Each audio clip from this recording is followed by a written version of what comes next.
This is an ongoing crisis here in eastern Australia. We have seen an unprecedented security operation. Hundreds of armed police have swarmed around the cafe in Martin Place. And just to give you an idea of the geography of Martin Place, it is a short walk from the New South Wales State Parliament. It's the precinct that houses the Reserve Bank of Australia, the central bank, as well as the stock exchange and offices for every major financial institution, every major bank in the country. Also, it's home to a very famous war memorial in Martin Place. So this is right at the very heart of Sydney's cultural, financial and legal districts. And we're joined now by Mark Stefano.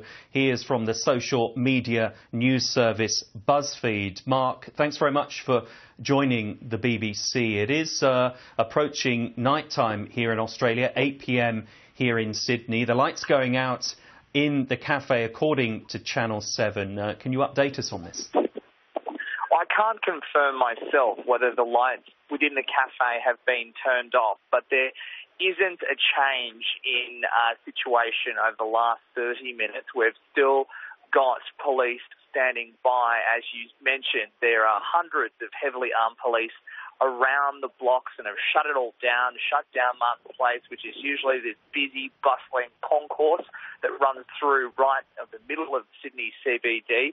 And the last, thing that we've been able to see with our eyes was actually a couple of hours ago when two women ran out of the front door and into the arms of police. So it was one of those situations that was very dramatic, and the looks on their faces was just of absolute terror and absolute relief when they did actually escape. So what we've actually, at the moment, as you mentioned, local time, the night time has now fallen and the floodlights have now come on in Martin Place. So we're just sort of standing by in this really tentative holding pattern, and all the cameras are trying to get the best look. You spoke about Channel 7's proximity to the location. Their newsroom, their national newsroom, this is the biggest commercial news service. They are 50 metres away on the other side, just opposite the Lindt Cafe itself. So they've been allowed back into their newsroom. So I understand when they are reporting things like lights have been turned off, I think we have to trust them because they really do have eyes right into the middle of that Lindt Cafe.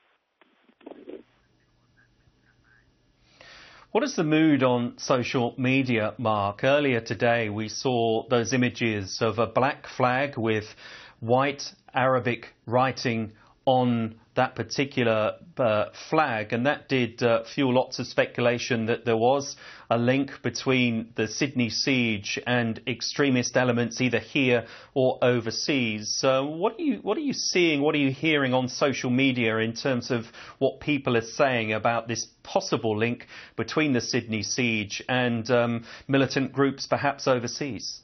A photo was uploaded very early on in the siege.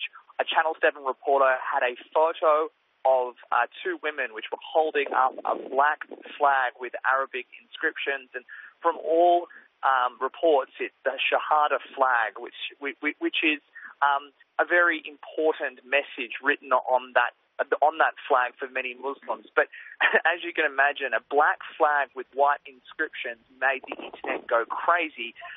There was conspiracy theories straight off the bat that this man was tied to Islamic State or ISIS, and there's always this self-correcting mechanism though with social media, because quickly people started to realise that it wasn't the ISIS flag, the one that is regularly flown in the Middle East, but the actual flag itself being used, an Islamic flag of some type, really does, for many Australians, have connotations with terrorism. And I think that this is something that many Australians don't deal with on a regular basis. We're geographically very far away from the Middle East.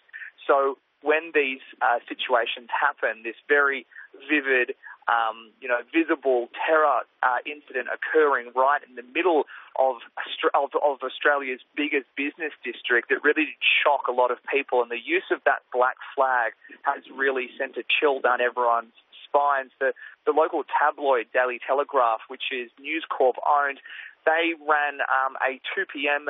Newspaper edition which linked it very clearly to ISIS and the Islamic State, and they're already being pilloried on social media for doing so because, as far as we know, it's incorrect to tie that flag to the Islamic State. It really is one of those situations, though, that when that photo was uploaded, it became the image that was sent around the world of this hostage situation, which is still going on.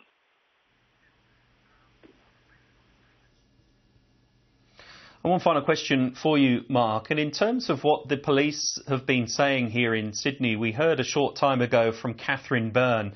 She is the Deputy Commissioner of the New South Wales Police Force, essentially urging people to be calm, urging Sydney-siders and tourists that if they have business in the city that isn't within the exclusion zone around Martin Place, for people to come in. Now, you're down at Martin Place. Did you get the... we'll just have to leave it there. Thanks very much, Mark. We are now going straight over to the New South Wales Police Service.